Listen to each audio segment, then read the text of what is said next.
This isn't a story. This is my life. So, so listen, When was this? 2 nights ago. Oh shit. So, yeah. So I was with my kids, went out, had a beer, and was with my daughter and talking in the living room. And then she left, and I was going to watch the news. And as usual, the chair I sit in was an issue because it's sitting in the room in a place I don't like it. So I always have to move it. So I Right. was going to do the permanent solution, which was to move it in a different spot more or less permanently. But in order to do that, I had to move a lamp. Uh oh. And I moved the lamp, moved the chair, and then for reasons that are bizarre and another story, is for I moved the lamp back. And when I moved it back, which was my near fatal error, I juggled the bottom of the lamp with my left hand and looked down to move the lamp so I didn't bump it into the wall. Uh huh. And the globe on top of the lamp Oh that no. protected the light bulb fell off, landed square on my head, cut in half. One of the sharp halves spun in the air and landed on my wrist and sliced open my wrist, Holy a shit. 4 inch gash right near the bone into the tendon. Oh my god. And I was gushing blood. And do you remember the movie? You'll have to show the clip here in a second. Wherefore art thou? George Clooney's character, Yes. time and time again, he was in trouble. He looked startled and he looked up and he said, "We're in a tight spot." Well, I didn't say that with the gushing blood. Should What have. I said instead was, "This isn't good. This isn't good. Help, help." And I yelled and my kids were downstairs. Yeah. No, Kaylee came up, blood squirting, and I'm holding it. We rushed into the kitchen and I said, "Tourniquet." My daughter grabbed a cloth. I twisted it in my hand and said, "Let's go. Nice. Take me to the hospital." Her car had just driven in, snow clear of snow, Yep. and warmed up. Yep. She just had arrived and took me to the hospital. From the point of accident to the point of emergency room was 6 minutes. Holy And shit. I didn't lose much blood. I never got faint. So they did some of the more painful examinations I've ever had. When you have a wound that hurts and somebody decides they have to go in there with what feels like a shovel and a pitchfork Yep. before the painkiller, that's one. And then the painkiller itself, they shoot a needle into your open wound. Right. And that needle into your open wound is excruciating. And the doctor who did it looked at me and he said, "Consider this a pain investment." And I'm like, "Oh, yeah." What? Meaning a little bit of pain now and you're going to avoid a whole lot of pain. Right. So they numbed it all so that it was at one point during this emergency operation, which of course I was wide awake for, and also in a state that had gone from post work beer to Right. this, and then now it's numb and it doesn't hurt anymore. Right. So I was ramped up, but I was somewhat loquacious, I'm told. You're just chatting with the Just surgeon. because I didn't want to look Right. at what he was doing. He had it splayed open. It looked like goddamn Gang of Thrones, God. like splaying is the torture. She's like asking It was him about his awful. kids and shit while he's digging in your arm. Yeah, Nice. yeah. Well, not the doctor, Right. the attendant. All right. Three people in the room. We talked basketball. Found a state fan, dressed in green and white, nurses stuff. Right. Right. So that took up a while. That Oh. was fun.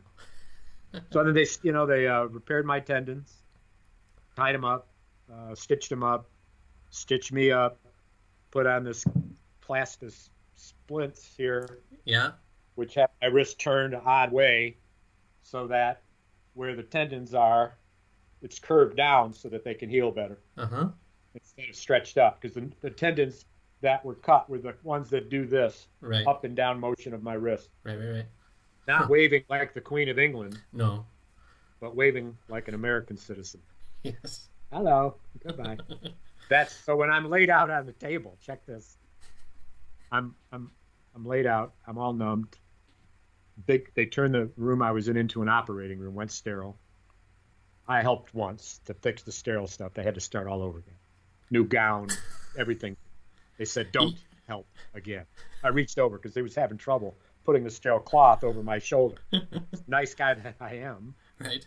Like, here, let me help you with that. No, you ruined it all.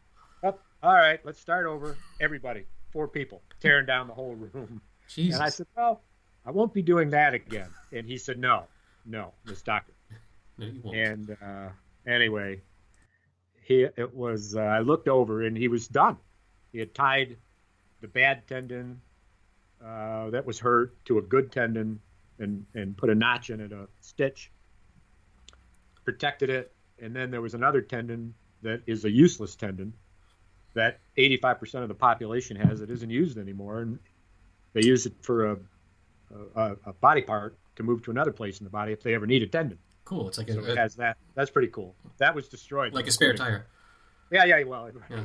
a spare tendon. Exactly right. So someone rear-ended you and you broke your spare tire. So while I was in there, I could have opened up Den's spare tendon as a shop, like Ed's. Right. Like Ed's Tires. I mean, if you ever get I only had if you ever get I low had on one ready to sell. if you ever get low on cash, maybe the one in your other hand could be auctioned on the black market, on the tendon market. Professional gold mine, mining your own tendons. So Anyway, I'm concerned with your carpet and furniture that got blood all sprayed all over it. Did it look like Dexter had killed somebody in there? Blood wasn't spraying. It was oozing. It was oozing like a red fountain of blood, and that's why I looked at it.